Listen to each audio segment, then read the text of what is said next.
This is a story that I saw pop up today. Brooklyn Museum courting pop culture icons. Readies for Alicia Keys and Swizz Beatz. Alicia Keys and Swizz Beatz, some may know, have been quite well known for their art collection. And they are connoisseurs of art. They have a lot of fancy, expensive artwork, particularly from what I understand, from Black artists.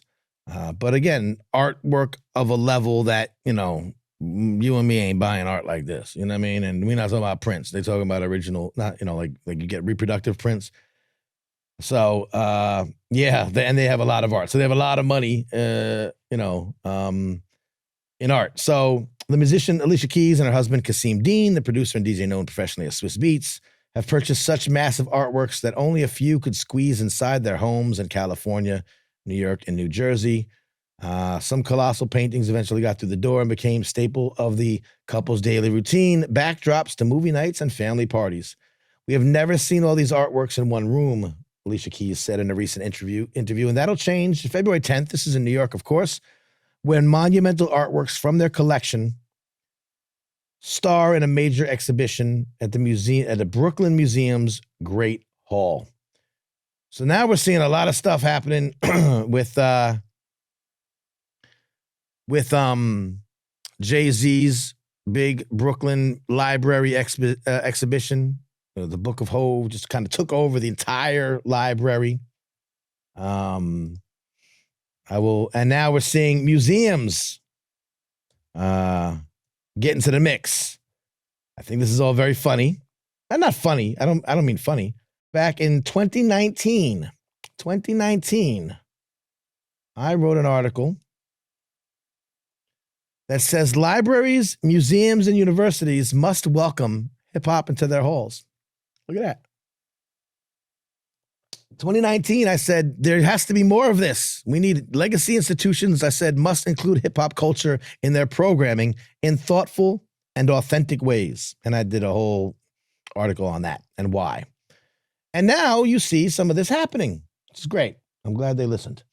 But the Brooklyn Museum's Great Hall will be filled with the artwork of Swizz Beatz and Alicia Keys. Now, I would love to see more of that. I'd love to see not just this, it was Danny Simmons, bear with me, who made a comment about this, which I thought was interesting. And that's why, everything that happens in hip hop is not necessarily, I say everything that hip hop glitters is not always hip hop gold. And you might think off the top of the surface that, having these artwork, these major pop culture icons being featured in the museum is nice. But some might feel different. Now, Danny Simmons, who's, I think, brother to Russell Simmons, and also a renowned artist in his own right, put up this post and said, I'm sure their art advisor put together a nice collection, but this leaning into celebrity to drive folks to the museum is a weak tactic to bolster museum membership. I'm sure mugs will go to be seen and floss. And that brought up a lot of commentary. Like I said, these discussions do happen. My friend Bianca Romero, a wonderful artist in her own right, responds with, the artist list is really solid. I'm excited to go for the artists, but yeah, for sure, the overhype of slapping celebrity names everywhere is corny, especially because I haven't seen any promo content of the actual artists other than a low-res JPEG list of artists that Alicia posted on a second slide in a post. I'd love to see the artist actually highlighted. This happens so often, concert and art shows, and only the DJs and performers are mentioned in the promo, and the actual visual artists aren't mentioned anywhere. It's so weak and a slap in the face. So there are two sides to this not argument. It's two sides to this issue. It's interesting to say, okay, we're bringing hip hop into these major institutions. We've asked for that. Again, 2019, I was asking for it in a piece because I'd seen it done in Newark, New Jersey, where I was at the time. And I saw that they had it was during Black History Month. And it was this, great programming, hip hop panels, do it all from Lords of the Underground, who's now a city council member in Newark, New Jersey, was there.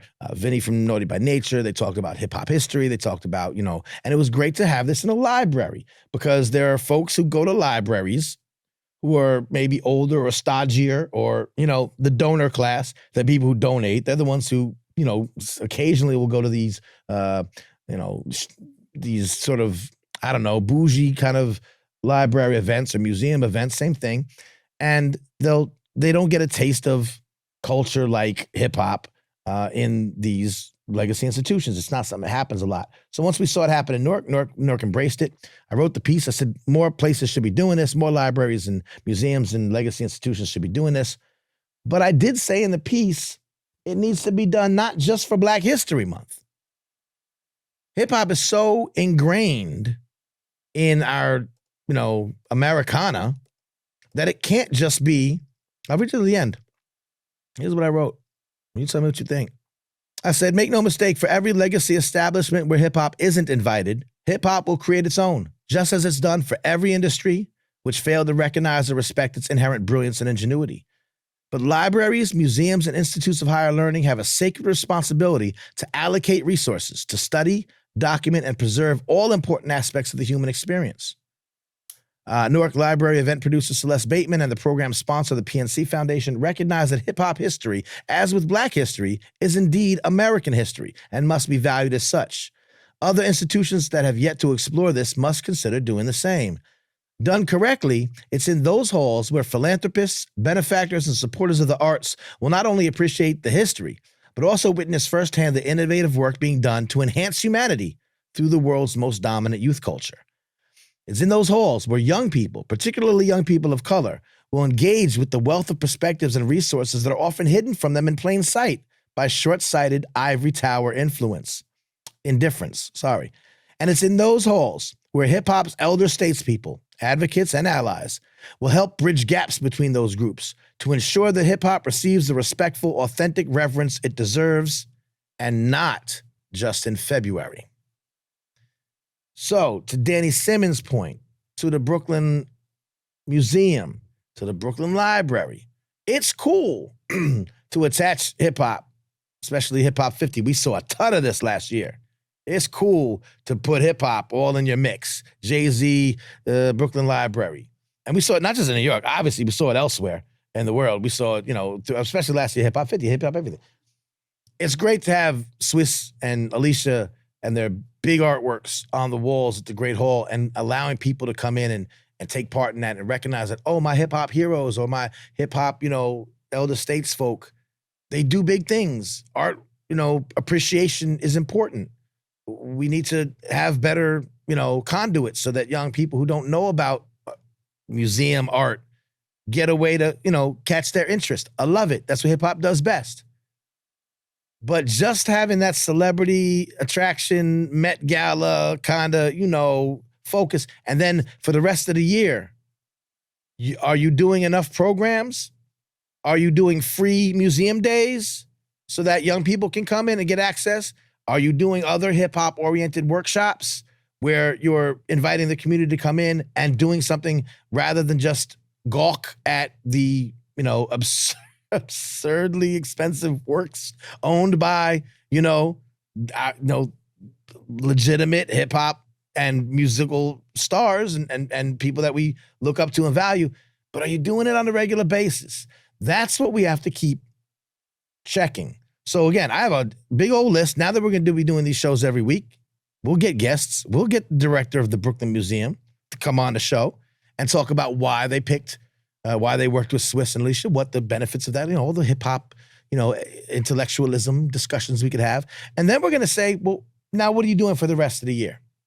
And we'll make sure that these legacy institutions are continuing to do that and not just do it from their perspective, but to bring in practitioners and people like me. I don't work for a museum. I'm not a board member. I'm not in that donor class. I don't have a degree in museum management. I didn't work in a museum, but I'm no less qualified and have no less perspectives on how to bring hip hop into these legacy institutions because I wrote about it in 2019, years before they decided to do it. So I'm ahead of that game a little bit, but not just me. There's other people. I'm not the spokesman for hip hop. I'm not the guy that does, the end all be all. But I'm just saying we exist, and we need to be incorporated in those discussions and in those collaborations moving forward. So that's a few things I had tonight. Some hip hop news that isn't about dumb-ish. Hip hop news that isn't about dumb shit. Again, smack that subscribe button. On YouTube is where we want to be. So if you're on Facebook, go over to hiphopcansaveamerica.com/watch. Don't tell Facebook we're cheating on them, but we want to kind of get everybody over there. The numbers are going up. I post additional content on YouTube that you're not going to really see on Facebook. On Facebook, I usually do my words. You see my posts. I say some things. But go over to YouTube. You can go to hiphopcansaveamerica.com/watch, or if it's easier to remember, youtube.com/Manny Faces, and you'll get there. Manny Faces. You sick for this one.